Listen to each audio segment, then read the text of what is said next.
ஓம் சாந்தி. நான் தேகம் மற்றும் தேகத்தின் அனைத்து உறவுகளிலிருந்தும் விடுபட்டு என்னை நான் பிரகாசிக்கின்ற நட்சத்திரமாக அனுபவம் செய்கின்றேன். நான் இப்பொழுது ஆத்ம அபிமானி ஆவதற்காக என்று பாப்தாதா கொடுத்த ஒவ்வொரு சோபானங்களை சிந்தனை செய்து பார்க்கின்றேன். நான் அதிகாலையில் எழுந்து ஏகாந்தத்தில் அமர்ந்து தந்தையிடம் இனிமேலும் இனிமையான உரையாடல் செய்கின்ற ஆத்மா. நான் நாடகத்தின் ஞானத்தின் மூலம் நிரந்தர யோகியாக ஆகின்ற ஆத்மா. நான் மகாவீர் ஆத்மா. நான் தந்தையிடமிருந்து ஸ்ரீமத்தை பெற்றிருக்கின்ற ஆத்மா. நான் தூய்மையற்றதிலிருந்து தூய்மையானவனாக ஆகின்ற ஆத்மா. நான் அதிகாலை எழுந்து தந்தையை நினைவு செய்து மிகவும் மகிழ்ச்சி அடைகின்ற ஆத்மா. நான் நாடகத்தின் மீது உறுதியாக இருக்கின்ற ஆத்மா. நான் சிவ தந்தையிடம் முழுமையான உண்மையான அன்பு வைத்திருக்கின்ற ஆத்மா. நான் சிவ தந்தையிடம் அன்பான புத்தி உள்ளவனாக ஒவ்வொரு கல்பமும் ஆகின்ற ஆத்மா. நான் ஒரு தந்தையின் மீது மட்டுமே தொடர்பு வைக்கின்ற ஆத்மா. நான் ஸ்ரீமத் படி என்னுடைய அன்பு தந்தையிடம் எந்தளவு உள்ளது என்று சோதனை செய்கின்ற ஆத்மா.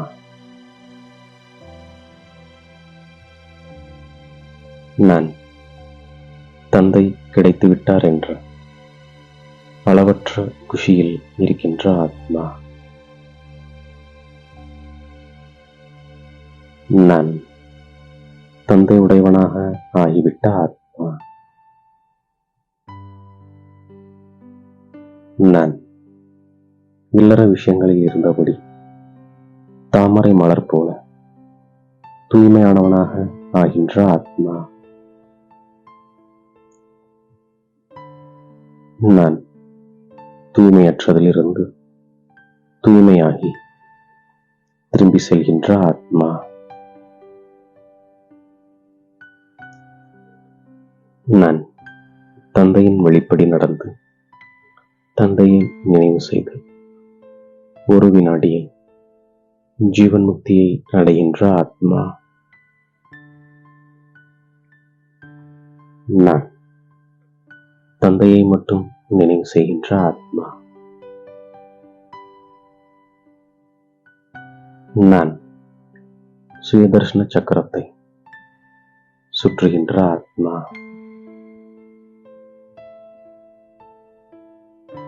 நான் சுயதர்ஷன சக்கரத்தை பிறருக்கும் புரிய வைக்கின்ற ஆத்மா. நான் தேக அபிமானத்தை விடுத்து தந்தை மற்றும் ஆஸ்தியை நினைவு செய்கின்ற ஆத்மா. நான் ஈஸ்வரனிடமிருந்து அனைத்து பலன்களையும் பெறுகின்ற ஆத்மா.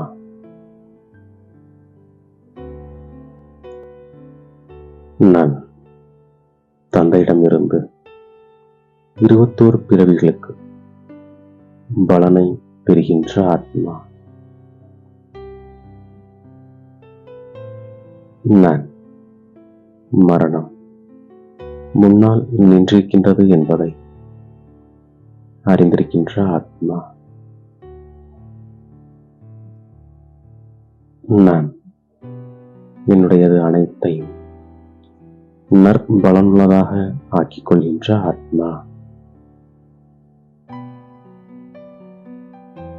நான் ஆன்மீக மருத்துவமனை திறந்து வைக்கின்ற ஆத்மா.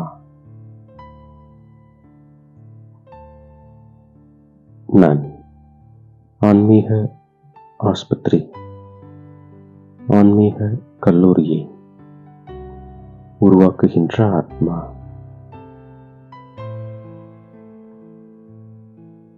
நான் பலருக்கும் நன்மை செய்து மிக உயர்ந்த பதவியை அடைகின்ற ஆத்மா. நான் இந்த விநாச காலத்தில் தந்தையின் மீது எனக்கு உண்மையான அன்பு உள்ளதா என்று ஸ்ரீமத் படி என்னை சோதனை செய்கின்ற ஆத்மா.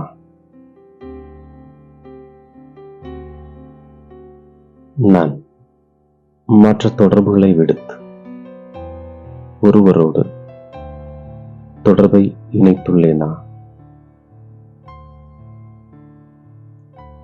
எப்போதாவது பாவகர்மம் செய்து அசுரனாகவில்லையே என்று சோதனை செய்து என்னை நான் மாற்றம் செய்து கொள்கின்ற ஆத்மா.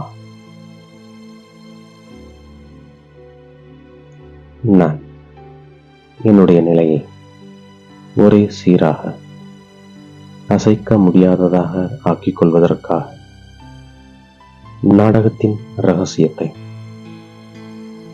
புத்தியில் வைத்து நடக்கின்ற ஆத்மா.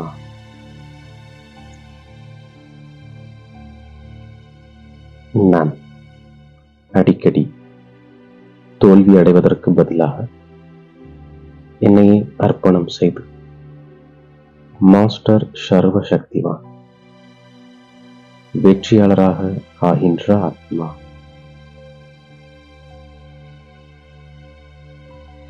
நான் என்னை எப்போதும் வெற்றி ரத்தினம் என்று புரிந்து கொண்டு ஒவ்வொரு எண்ணத்தையும் செயலையும் செய்கின்ற ஆத்மா. நான் முழுமையான தாரணை செய்வதற்கான உறுதிமொழி எடுத்து வெற்றியாளர் ஆகிவிடுகின்ற ஆத்மா.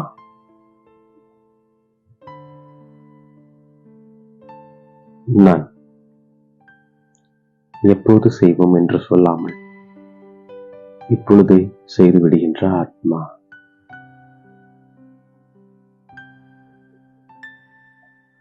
நான் எப்பொழுதும் மகிழ்ச்சியாக இருப்பதற்கு என்னுடைய சுபாவத்தை சரளமானதாக ஆக்கி சகிப்புத்தன்மை உடையவனாக ஆகின்ற ஆத்மா.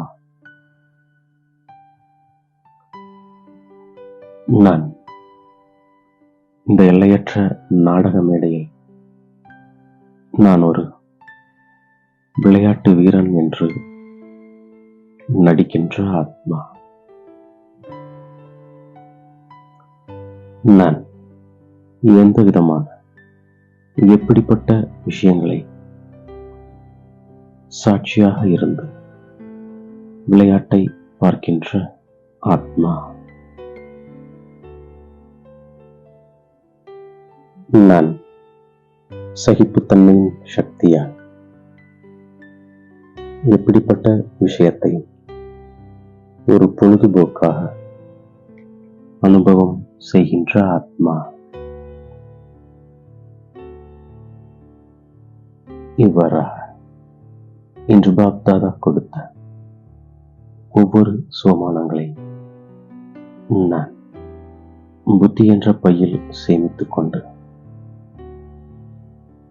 நாள் முழுவதும் ஒவ்வொரு காரியத்திற்கேற்ப பயன்படுத்தி வெற்றி மூர்த்தியாக ஆகின்றேன்.